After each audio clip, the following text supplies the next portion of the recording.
The warning lights in the observation station flashed red for the first time in 3,000 years. An analyst Vethra of the Keth. Dominion felt all four of her hearts stop beating in sequence as she stared at her screen in absolute disbelief. Nothing ever came from the deep void. Beyond the helix arm, nothing at all, and every species in the known galaxy understood this as simple fact, as certain as gravity, as reliable as the movement of stars across the endless black sky.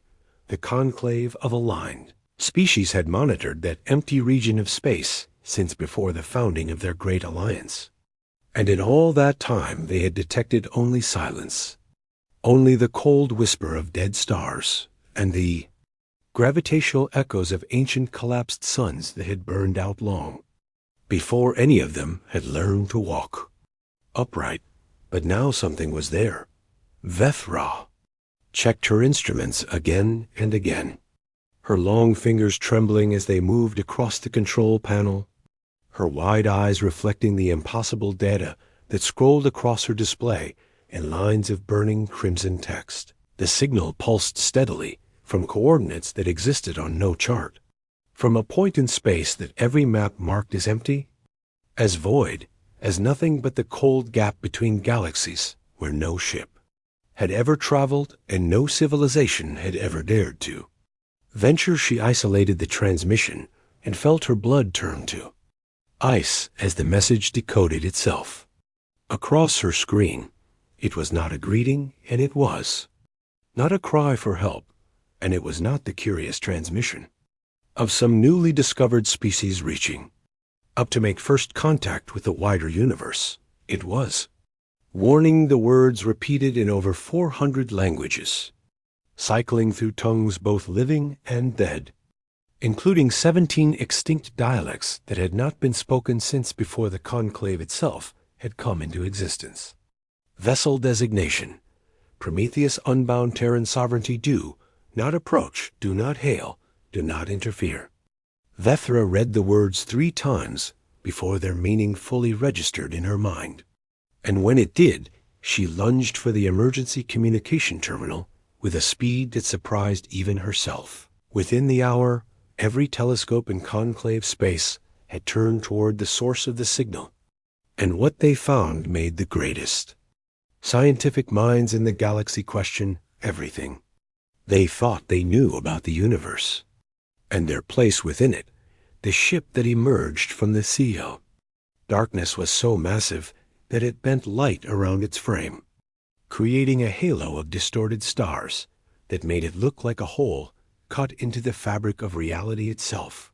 Its hull was black, not painted black, but somehow deeper than black, as if it absorbed every photon that touched its surface and gave nothing back, and it moved through the void with a terrible slowness that somehow made it more frightening than if it had been racing toward them at impossible speed. Kill markings covered every visible surface of the vessel, thousands upon thousands of small symbols etched into that impossible darkness, each one representing a ship destroyed, a station obliterated, a victory claimed in battles that no one in the conclave had ever heard of. Ambassador Kolveth received the news in his private chambers aboard the Grand Council station, and for a long moment he simply stood in silence, his ceremonial robes hanging limp around his thin frame as he processed what his advisors were telling him. "This cannot be correct," he said at last, his voice barely above a whisper, but he knew that it was correct, and that knowledge settled into his bones like a poison. Humanity had been pacified 2 centuries ago. This was established history, recorded in every archive, taught to every young species as an example of how the conclave maintained order in the galaxy. The Soul Accords had stripped the humans of their fleet and their shipyards and their weapons, had confined them to their birth system under the watchful eyes of a permanent blockade, had reduced them from a growing threat to a contained curiosity that posed no danger to anyone. Their warships had been dismantled piece by piece under conclave supervision. Their military academies shuttered, their research facilities sealed and monitored by automated systems that would detect any attempt to rebuild what had been taken from them. So what was this vessel that now moved through their space with the confidence of a predator that had never known fear? The panicked transmissions began within minutes of the first confirmed sighting, spreading across the communication networks like fire through dry grass. And Kolveth watched the chaos unfold with a growing sense of dread that he could not explain. Every species in the conclave had heard the stories, the old tales passed down through generations, the whispered legends that had become myths and then had faded into half-remembered warnings that no one took seriously anymore. Humanity had been dangerous once. Before the Soul Accords, before the pacification, before the conclave had done what needed to be done to protect the galaxy from their endless expansion and their terrifying ambition, they had spread too fast and grown too strong and asked too many questions about the order of things. And so the conclave had acted to contain them before it was too late. But now something from that buried past was returning. And as Kolveth stared at the image of the massive black warship on his display screen, he felt a fear unlike anything he had experienced in his long life. The signal continued to pulse across every frequency, repeating its warning in hundreds of languages. And the ship called Prometheus Unbound continued its slow advance toward the heart of conclave space. It made no attempt to communicate beyond that single repeated message, answered no hails, responded to no demands for identification or explanation. It simply moved forward, patient and unstoppable. And the galaxy watched in growing terror as the myth became metal and the legend took form before their eyes. Somewhere in the depths of that impossible vessel, something was waiting. And Kolveth understood with terrible certainty that whatever was coming could not be stopped by diplomacy, or threats, or any force the conclave could bring to bear. The humans had sent something into the void 200 years ago, and now it was coming home. Ambassador Kolveth called an emergency session of the Unified Council, and for the first time in living memory, every seat in the great chamber was filled. Within the hour, the representatives of 18 species sat in tense silence as holographic displays showed the advancing vessel from every angle, its massive dark form moving through the void like a predator stalking prey that did not yet know it was being hunted. "I want answers," Kolveth said, his voice cutting through the fearful murmurs that filled the chamber. "And I want them now. Someone tell me what this thing is, and where it came from, and why it carries human markings when we destroyed every ship they ever built." The intelligence chiefs shifted uncomfortably in their seats, exchanging glances that spoke of secrets too dangerous to reveal. And for a long moment, no one answered. Finally, the eldest among them rose, Admiral Dhesik of the Void Watchers, a being so old that he had been present at the signing of the Soul Accords 2 centuries before. "What you are looking at," he said slowly, choosing each word with visible care, "is a ghost story, a legend that we convinced ourselves was nothing more than paranoid speculation." He touched a control on his chair, and new images appeared on the central display. Old documents, fragmentary transmissions, blurred photographs taken from impossible distances, before the Soul Accords were signed. Before the pacification began, our intelligence networks detected unusual activity in the outer regions of the human solar system construction projects hidden behind the larger gas planets. Resource shipments that vanished from tracking systems. Personnel transfers that made no sense. Kolveth leaned forward in his seat, his eyes fixed on the Admiral with an intensity that made several nearby representatives draw back. "We investigated as best we could," Dhesik continued. "But the humans were careful. They knew we were watching them, and they had learned to hide the things they did not want us to see." He gestured at the images floating before them. "We found references in captured communications to something called the Prometheus Protocol, a contingency plan of some kind, a last resort to be activated only if humanity faced total extinction. The chamber erupted in shocked voices, representatives shouting questions and demands over one another in a chaos of fear and confusion. And Kolveth had to slam his ceremonial staff against the floor 3 times before order was restored. "You are telling me," he said with dangerous calm, "that the humans built a secret warship, launched it into the void beyond our reach, and we simply allowed this to happen?" Desik's ancient face twisted with something that might have been shame. "We believed the threat was contained after the Soul Accords were implemented. We found no evidence that the project had been completed, no sign that any vessel had actually been launched. We concluded that it was either propaganda designed to frighten us, or a plan that had been abandoned when their defeat became inevitable. And yet there it is," Kolveth said, pointing at the image of the massive black ship. "Very real, very complete, and heading directly for our capital world." The military strategists were called in next, their data projections painting a picture that grew more terrifying with each passing minute. The Prometheus Unbound, if that was truly its name, outgunned the combined fleets of the Conclave by a factor of at least 30. And possibly more. Its weapon systems were unlike anything in the known galaxy, based on principles that the Conclave scientists could not even begin to understand from their long range scans. Its defensive capabilities appeared to be equally advanced, with hull materials that showed no recognizable composition and shield harmonics that operated on frequencies no Conclave vessel could penetrate. It was built to fight all of us at once, one of the strategists said quietly, her voice carrying clearly through the stunned silence. Not to defend against a single enemy or hold a single position.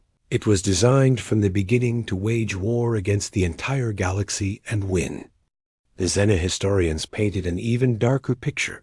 They had searched the oldest archives, dug through records that had not been accessed in centuries, interviewed the few beings still alive who remembered the time before the Soul Accords.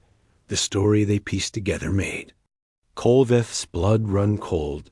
The Prometheus Unbound had been crewed by volunteers, thousands of humans who knew they would never see their home again, who had agreed to spend their lives drifting in the empty spaces between galaxies, waiting for a signal that might never come. They had been chosen for their skills and their dedication and their absolute commitment to a single purpose. If humanity was ever truly threatened with extinction, they would return not to negotiate, not to sue for peace, not to beg for mercy from the species that had sought to destroy them. They would return to ensure that those who had tried to erase humanity from existence would remember forever why that had been a mistake. "Ship carries no diplomats," the lead historian said, her voice shaking slightly as she spoke. "No translators, no ambassadors, no terms of surrender. It carries only weapons. Ambassador, weapons that humanity was forbidden to build, forbidden to imagine, forbidden to dream of under the terms of the Soul Accords." She paused, and when she spoke again, her words fell into the silence like stones into deep water. It was never meant to negotiate. It was meant to deliver a message that could not be ignored, a reply to any attack that could not be answered, a final word in any argument about whether humanity deserved to exist. Kolveth sat in silence for a long time after the historians finished their report, staring at the image of the approaching ship as if he could somehow stop it through sheer force of will. But deep in his hearts, he knew the truth that none of them wanted to speak aloud. The Conclave had believed they had neutralized the human threat 2 centuries ago, had stripped away their weapons and their ships and their ability to fight back, had reduced them to prisoners in their own solar system. But the humans had been planning for this moment, even as they signed the accords that bound them. They had hidden their greatest weapon in the one place the Conclave would never think to look in the vast empty darkness beyond the edge of the galaxy itself, and now that weapon was coming home. While the council debated and the military prepared, and the galaxy trembled with fear, a single historian named Yethel sat alone in the deepest archives of the Kef Dominion. Surrounded by records that had been sealed for 200 years, she had been searching for hours, following threads of information that led her deeper and deeper into the buried past. And what she found there made her question everything she had ever been taught about the conclave and its noble purpose, the soul. Accords had been presented to every citizen of every species as a necessary act of protection. Humanity had been growing too fast, spreading too quickly, threatening the stability of the galaxy with their endless expansion and their dangerous ambition. The conclave had done what needed to be done to contain that threat, to preserve peace, to maintain the balance of power that had kept the galaxy safe for millennia. But the documents that Yethal found in those dusty archives told a very different story. The soul Accords had not been a peace treaty at all. They had been the first step in a plan that made her hands tremble as she read the details. Humanity had not been quarantined because they were dangerous in the way the conclave had always claimed. They had been quarantined because they asked questions that no one wanted to answer, because they challenged systems of power that had been in place for thousands of years, because they looked at the galaxy and saw injustice where others saw natural order. The vote had been taken in secret, with no record kept of who had spoken for or against, with no public announcement of what had been decided.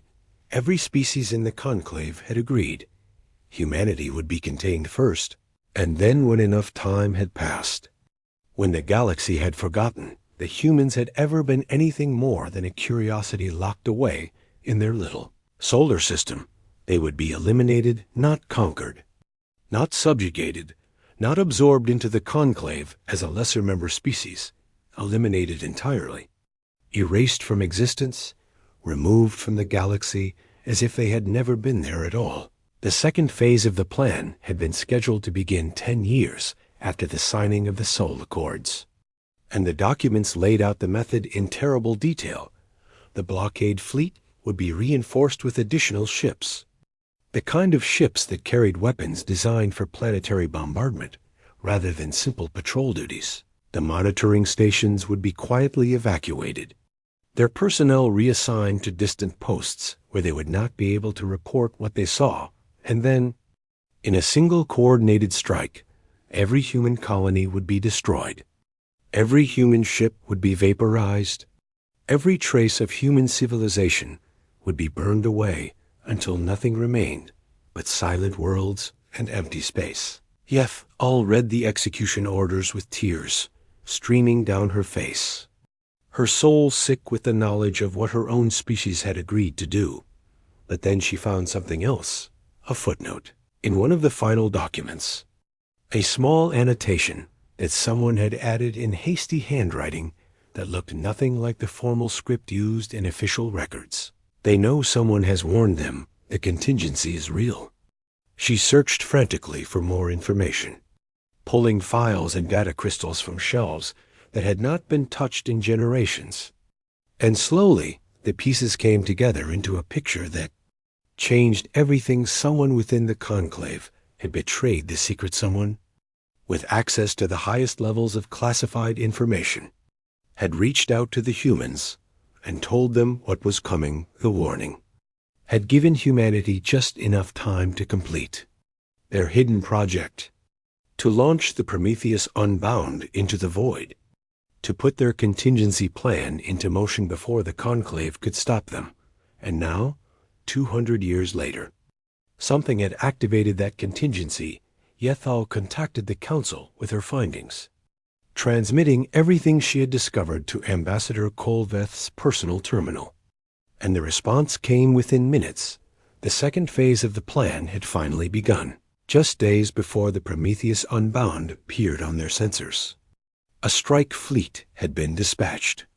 To the Sol system a fleet large enough to carry out the extinction order that had been waiting. In sealed files for 2 centuries, the humans had not attacked. First, they had not broken the Sol accords or violated their terms of surrender, or done anything at all to provoke what was coming. The Conclave had simply decided that enough time had passed, that the galaxy had forgotten, that it was finally safe to finish what they had started. But the Prometheus Unbound had received the signal somehow, warning transmitted across the impossible distances between galaxies.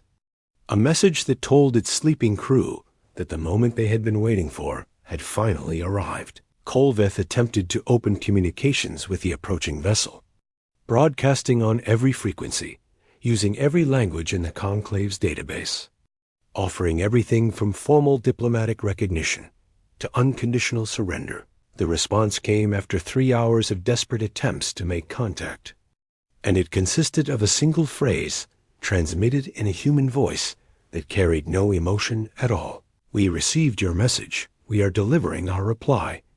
The ambassador ordered the transmission repeated, demanded clarification, begged for the chance to explain that he personally had known nothing about the planned extinction, that surely there were reasonable beings aboard that ship who could understand that not everyone in the Conclave had supported what was being done. But the Prometheus Unbound did not respond again. It simply continued its approach, that massive dark shape growing larger with each passing hour, its course unwavering, its purpose clear. Yethel watched the news feeds from her archive chamber, surrounded by the evidence of her own species' crimes, and she understood at last why the humans had built their terrible ship. They had known from the beginning that the Conclave would never let them live. They had seen the truth that everyone else had refused to acknowledge, the simple fact that the galaxy's great powers would never accept a rival, would never tolerate a species that refused to know its place. So they had prepared for the end before it came, had hidden their vengeance in the darkness between stars, had made certain that if they were ever destroyed, their destroyers would pay a price so terrible that no one would ever attempt such a thing again. The Prometheus Unbound was not a warship in the way the Conclave understood warships. It was a message, a promise, a guarantee written in metal and fire, and the absolute commitment of beings who had accepted their own deaths in order to protect the future of their species. And now that message was about to be delivered. The grand fleet of the Conclave assembled around Threshold Station in the largest military formation the galaxy had ever seen. 4,000 vessels representing 18 species, carrying crews that numbered in the millions, armed with every weapon that the combined civilizations of known space had ever created. Admirals who had commanded fleets for centuries stood on their bridges and watched the approaching darkness with expressions that mixed professional determination with barely concealed terror. They had run the projections 100 times, had calculated angles of attack and fields of fire and optimal weapon configurations, had developed strategies that used every advantage their superior numbers could provide. But deep in their hearts, they all knew that numbers meant nothing against what was coming. The Prometheus Unbound entered weapons range at exactly noon by the standard calendar of the Conclave, its massive form blocking out the stars behind it like a wound cut into the fabric of space itself. Admiral Vesic gave the order to fire, and 4,000 ships unleashed everything they had in a single coordinated barrage that turned the void into a storm of light, and energy plasma lances stabbed through the darkness in lines of brilliant blue, each one carrying enough power to crack a small moon. In half-graviton torpedoes spiraled toward the target in swarms of hundreds, their warheads designed to crush anything they struck into a point smaller than an atom. Antimatter clusters detonated in chains of silent explosions that would have blinded anyone foolish enough to watch without protection. And finally, in an act of desperation that violated every treaty the Conclave had ever signed, The forbidden singularity bombs were launched, weapons so dangerous that their very existence had been denied for generations, each one capable of tearing a hole, in reality, that would swallow anything within 1,000 kilometers. The barrage struck the Prometheus, unbound with force enough to shatter planets. And for one brief moment, hope flared in the hearts of the watching crews. Then the light faded, the explosions cleared, and the great black ship emerged from the chaos completely untouched. It had not maneuvered to avoid the attack, it had not raised shields or activated defensive systems, or done anything at all to protect itself from the most powerful weapons in the galaxy. Had simply absorbed the assault, as if the entire Grand Fleet had been throwing pebbles at a mountain. And then it began. To reply, the weapons of the Prometheus Unbound were unlike anything the Conclave had ever imagined, operating on principles that their scientists would spend generations trying to understand. Beams of something that was not quite light reached out from the black hull, touching Conclave ships with what seemed like gentle caresses, and where those beams touched the ships, simply stopped existing. They did not explode or burn or break apart. They unraveled, their molecular bonds dissolving in cascades of soft white light, their crews and their weapons and their proud histories coming apart atom by atom until nothing remained but fading sparkles in the Void-A battlecruiser that had served the Keth. Dominion for 300 years vanished in less than a second. Its entire crew of 12,000 souls erased from existence without even time to scream. A carrier that held the fastest fighters in the Conclave fleet folded inward on itself, compressed by forces that should not have been possible, crushed into a point of absolute nothing that flickered once and then was gone. The Prometheus Unbound moved through the Grand Fleet like a farmer walking through a field of grain at harvest time, and everything it touched fell before it. The battle, if it could even be called a battle, lasted 11 minutes when it was over. The greatest military force the galaxy had ever assembled had been reduced to clouds of dissolving particles, and the fading echoes of final transmissions that no one would ever answer. The Prometheus Unbound came to a stop directly in front of Threshold Station, its dark hull now close enough that the beings on the station could see individual details, the kill markings that covered every surface, the sensor arrays that swept the area with invisible beams, the weapon ports that still glowed with residual energy from the destruction they had just unleashed. And then it began to broadcast. The message went out on every frequency, in every language, to every receiver in the galaxy, and it began with a recording that made Ambassador Kolveth sink to his knees in despair. It was the secret vote, the unanimous decision to exterminate humanity, recorded 200 years ago, by someone who had wanted the truth to survive, even if the humans did not. Every voice was clearly identifiable, every species represented, every word of the death sentence preserved in perfect clarity. Next came the orders given to the strike fleet that had moved on, Sol just days before the specific commands to destroy the human colonies, to eliminate the blockade witnesses, to leave no survivors who could tell what had been done. And finally came the screams. The colony ships had tried to flee when the attack began, packed with civilians who had lived their entire lives under the terms of the Sol Accords, who had done nothing wrong, who had simply wanted to escape the death that was raining down on their worlds. The recordings of their final transmissions played across the galaxy, parents crying out for their children, captains begging for mercy, voices full of terror and confusion, asking why this was happening, what they had done, why no one would help them. The galaxy listened in horrified silence as the truth was revealed, as the noble conclave was exposed for what it had always been, not protectors of peace, but executioners who had hidden their crimes behind treaties and lies in 2 centuries of carefully constructed history. And then, when the recordings ended, a human voice spoke. It was calm and clear and utterly without emotion, and it said words that would echo through history for as long as civilization existed. You voted to end us in secret. You struck without warning you. Gave no terms, you offered no mercy.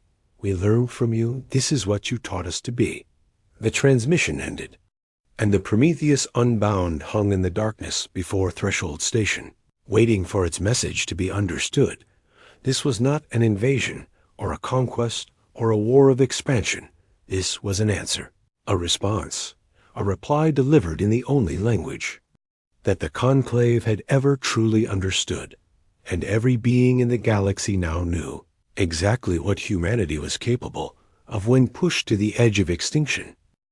Ambassador Kolveth stood before the main viewport of Threshold Station and stared at the massive black ship that hung in the void before him, its dark hull reflecting nothing, its presence a wound in the star-filled sky that seemed to swallow hope itself. The Grand Fleet was gone 4,000 ships, reduced to nothing in 11 minutes. Millions of lives erased as easily as words written in sand and washed away by an uncaring tide. Behind him, Council Chamber had descended into chaos. Representatives screaming at each other, blaming each other, desperately trying to find someone to hold responsible for the disaster that had befallen them. But Kolveth knew that they were all responsible. Every species that had voted for the extinction, every leader who had kept the secret, every citizen who had believed the comfortable lies about why humanity had been quarantined in the first place. He reached for the communication terminal and opened a channel to the Prometheus Unbound, not knowing if his message would be received, not knowing if there was anyone aboard who would even consider listening. "Please," he said, his voice breaking on the word. "We understand now. We know what was done. We know it was wrong. Tell us what you want, and we will give it to you. Anything at all. Just please stop this before more lives are lost." The silence stretched for a long moment, and then the human voice returned, the same calm tone that had narrated the destruction of the fleet, the same emotionless delivery that somehow made every word more terrifying than any threat could have been. "We want nothing from you. Ambassador, we did not come here to take anything. We came to deliver a message. And that message has been delivered." Kolveth felt tears streaming down his face, though he could not have said whether they were tears of grief or fear or simple exhaustion. "Then what happens now?" he asked. The answer came not in words, but in action.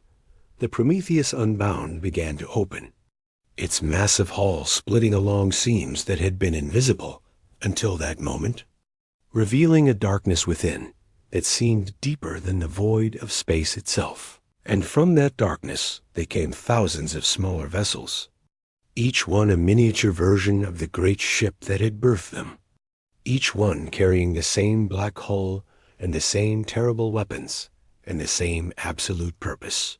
They scattered across the sky like seeds thrown by a farmer's hand, spreading outward in every direction, their courses calculated with a precision that spoke of 2 centuries of planning and preparation. Within hours, the reports began to flood in from every corner of Vov. Conclave space, the vessels had positioned themselves in orbit, around every major world, every shipyard, every military installation, every seat of power in the known galaxy. They made no aggressive moves, fired no weapons, issued no threats or demands. They simply waited, silent and patient, their very presence a reminder of what they were capable of and what would happen if they were ever given reason to act. Kolveth watched the tactical display as the scope of the human plan became clear, and he finally understood the true nature of what had been hidden in the void for 200 years. The Prometheus Unbound was not a single warship. It was a carrier, a mother vessel, a mobile shipyard that had spent 2 centuries building an entire fleet in the empty spaces between galaxies. The humans had not just created a contingency, they had created an empire in waiting, a force capable of bringing the entire conclave to its knees. And they had done it all in secret, while the galaxy believed them to be helpless prisoners in their own solar system. The Council sent delegation after delegation to negotiate, each one carrying offers of territory and resources and power. each one promising that the conclave would change, that humanity would be welcomed as equals, that the past would be forgotten, and a new era of cooperation would begin. The Prometheus Unbound rejected every offer with the same simple response: "We were never meant to negotiate." Days passed, then weeks, and slowly the galaxy began to understand what the humans actually wanted. They did not want territory, or resources or power. They had no interest in ruling the species that had tried to exterminate them, or taking revenge on populations they had never known the truth about. The Soul Accords, they wanted only one thing: a guarantee that what had been attempted would never be attempted again. The Shadow Fleet remained in place around every world, a permanent reminder that humanity could destroy the conclave any time they chose. And that knowledge changed everything. Old alliances crumbled as species turned on each other, blaming their former partners for the catastrophe that had befallen them. Secret police forces were dismantled as populations demanded to know what other crimes had been hidden from them. The entire structure of galactic civilization shifted on its foundations as the truth about the conclave's history spread from world to world, and through it all the human vessels waited in silence, asking for nothing, demanding nothing, simply existing as a monument to what happens when a species is pushed too far. Finally, after months of silence, the commander of the Prometheus Unbound spoke one last time, broadcasting a message that would be recorded in every archive and taught to every child for generations to come. You will live with this memory. You will teach it to your children, and you will never forget what waits in the dark if you try again. We'll not come to conquer you. We will not come to rule you, but we will always be watching, and we will always be ready. And if any species ever again votes in secret to exterminate another, they will learn the same lesson that you have learned today. The great black ship turned slowly, its massive form catching the light of distant stars for the first and last time, and it began its long journey back toward the Sol system. It left behind a galaxy that had been transformed by its presence, a conclave that would never again be trusted by its own citizens, and a legend that would echo through history for as long as beings looked up at the stars and wondered what else might be hiding in the darkness. Between them, humanity had been quarantined because the conclave was afraid of what they might become. And as the Prometheus Unbound vanished into the void, carrying its silent crew back to a home they had not seen in 200 years, every being in the galaxy understood at last that the conclave had been right to fear, but their fear had not saved them. It had only delayed the moment when they would have to face the truth they had tried so hard to avoid. Humanity was not weak. Humanity had never been weak, and the galaxy would never make the mistake of forgetting that again.